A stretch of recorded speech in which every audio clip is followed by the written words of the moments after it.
Hello! అందరికీ నమస్కారం అండి. Welcome back to Sharath updates YouTube channel. Telangana pension లబ్ధిదారులకు భారీ శుభవార్త. మంచి నిర్ణయం తీసుకుంది తెలంగాణ రాష్ట్ర ప్రభుత్వం. ఈ వీడియోలో తెలంగాణ రాష్ట్రానికి సంబంధించినటువంటి చేయూత పెన్షన్లు ఎప్పుడు ఇస్తారు? ఏ ఏ కేటగిరీ వారికి ఇస్తారు? దాని గురించి అయితే ఈ వీడియో ద్వారా మనం తెలుసుకునే ప్రయత్నం అయితే చేద్దాం. కాబట్టి వీడియోని పూర్తి వరకు చూడండి.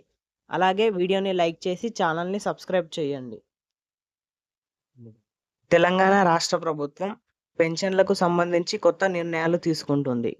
తద్వారా పెన్షన్ లబ్ధిదారులకు మేలు చేసేలా ముందుకు అడుగులు వేస్తుంది ప్రభుత్వం. ఈ క్రమంలో తాజాగా తీసుకున్న నిర్ణయానికి మంచి రెస్పాన్స్ వస్తుంది. ఆ నిర్ణయం ఏంటో మనము ఈ వీడియో ద్వారా తెలుసుకునే ప్రయత్నం అయితే చేద్దాం. తెలంగాణ రాష్ట్రంలో కాంగ్రెస్ ప్రభుత్వం భారీ ఎత్తున పింఛన్లు ఇస్తున్న విషయం తెలిసిందే. ప్రతి నెల లబ్ధిదారులకు పెన్షన్లు పొందుతున్నారు. అయితే పెన్షన్లు ఇచ్చేటప్పుడు చాలా మందికి కొన్ని సమస్యలు ఎదురవుతున్నాయి. వాటిలో ఒక పెద్ద సమస్యకి ప్రభుత్వం పరిష్కార దిశగా అడుగులు వేస్తుంది. గ్రామ పేదరిక నిర్మూలన సంస్థ సెర్ఫ్ ఆధ్వర్యంలో ఫేషియల్ రికగ్నిషన్ ఆధారిత పెన్షన్ పంపిణీ కోసం ప్రత్యేక మొబైల్ యాప్ను తయారు చేస్తుంది ప్రభుత్వం. దీని ద్వారా పెన్షన్ ఇచ్చేటప్పుడు వేలిముద్రతో పని లేకుండా ముఖాన్ని యాప్ గుర్తిస్తుంది. దాంతో పని తేలిగ్గా అయిపోతుంది. ఈ కొత్త విధానం 2025 నవంబర్ నెల నుండి అమల్లోకి రానుంది. వయసు పెరిగినప్పుడు వేళ్ళు ముడతలు పడతాయి. దాంతో వేళ్లపై ఉండే గీతలను ఫింగర్ ప్రింట్ స్కానర్లు గుర్తించలేవు. ఈ సమస్యతో చాలామంది వృద్ధులు ఇబ్బంది పడుతున్నారు. వేలిముద్రలు సరిగ్గా లేకపోవడంతో పెన్షన్ చెల్లింపులో సమస్యలు ఎదురవుతున్నాయి. ఈ సమస్యను అధిగమించేందుకు తెలంగాణ రాష్ట్ర ప్రభుత్వం ఈ నిర్ణయం తీసుకుంది.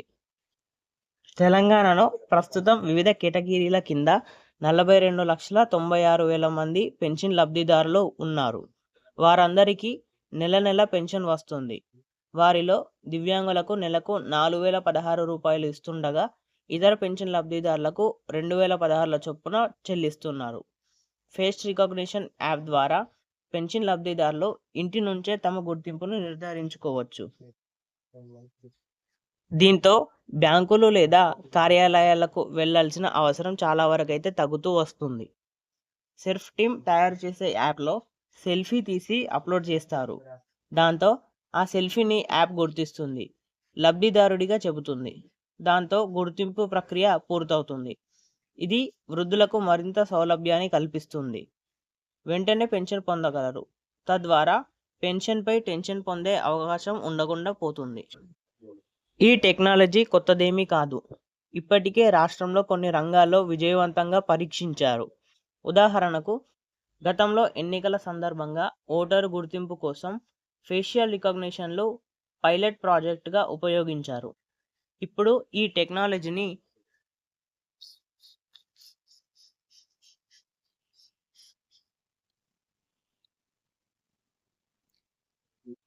పెన్షన్ పంపిణీకి విస్తరించడం ద్వారా ప్రభుత్వం డిజిటల్ టెక్నాలజీని మరింత వినియోగిస్తుంది.